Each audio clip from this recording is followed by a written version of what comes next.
Hello दोस्तों, तो कैसे आप सब लोग? ठीक है।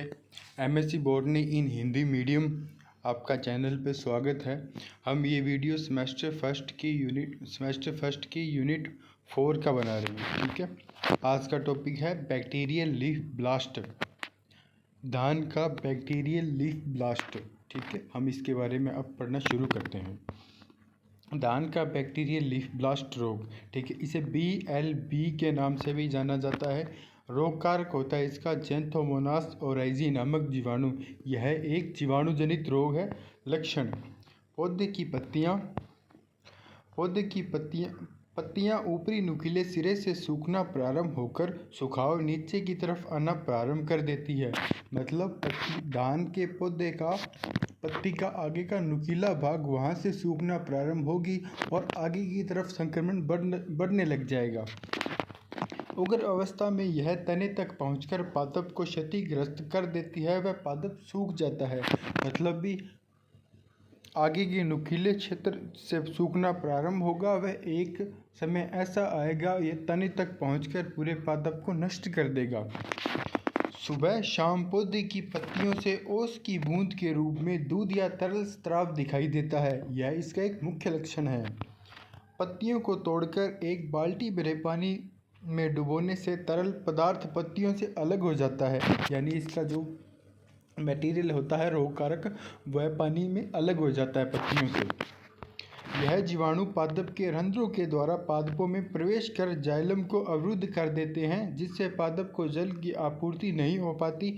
वह पादप सूख जाता है। कहने का मतलब ये है भी यह जीवाणु पौधों में रंध्रों के द्वारा प्रवेश करते हैं। रंध्रों के द्वारा प्रवेश करने के बाद जो जाइलम वाहिका होती है उनको ब्लॉक कर देते हैं, जिससे पादप को आगे जल नहीं मिल पाता। वह पादप सूख जाता है। पत्तियों से निकलने वाला स्राव पत्तियों पर जमकर पीले भूरे रंग की पपड़ी के रूप में दिखाई देता है। यानी जो स्राव पत्तियों से निकल रहा था वो वहीं पर जमकर पीले भूरे रंग की पपड़ी के रूप में दिखाई देता है। ठीक है। फैलाने का कार्य: मुख्यतः इसे फैलाने का काम ग्रास हॉपर के द्वारा किया जाता है। वह इसके अन्य बहुत सारे कारण हैं जिससे यह रोग फैलता है। चलिए पढ़ते हैं। हवा के चलने से पौधे आपस में टकराते हैं। वह रोग ग्रसित पौधे से स्वस्थ पौधे में इस रोग का स्थानांतरण होता है। आप समझ ही गए होंगे भी दो पौधे आपस में हैं, एक पौधे पे रोग है और एक पौधे पे नहीं है। तो जब तेज हवाएं चलेंगी, दोनों पौधे आपस में टकराएंगी, तब स्वस्थ पौधे पर भी वह रोग आ जाएगा जो पहले नहीं था। ठीक है, आगे बढ़ते हैं।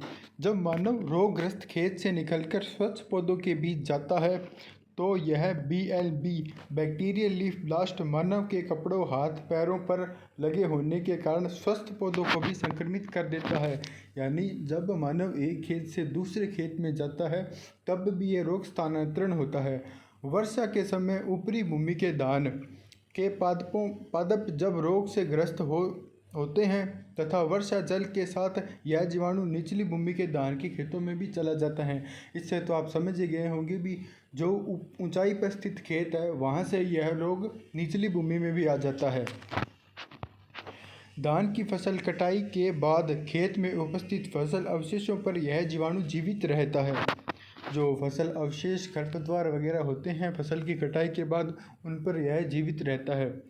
इसका उपाय यह है कि धान की फसल की कटाई के तुरंत बाद कीटनाशकों का छिड़काव कर खेत में गहरी जुताई या खुदाई कर देना चाहिए ताकि यह रोग नियंत्रण सुनिश्चित हो सके। ठीक है। रोग से बचने के लिए बीज उपचार करना भी आवश्यक होता है। सीड उपचार या बीज उपचार के लिए प्रति किलोग्राम बीज उपचार में 10 ग्राम स्यूडोमोनास फ्लोरिसेंस का प्रयोग करना चाहिए।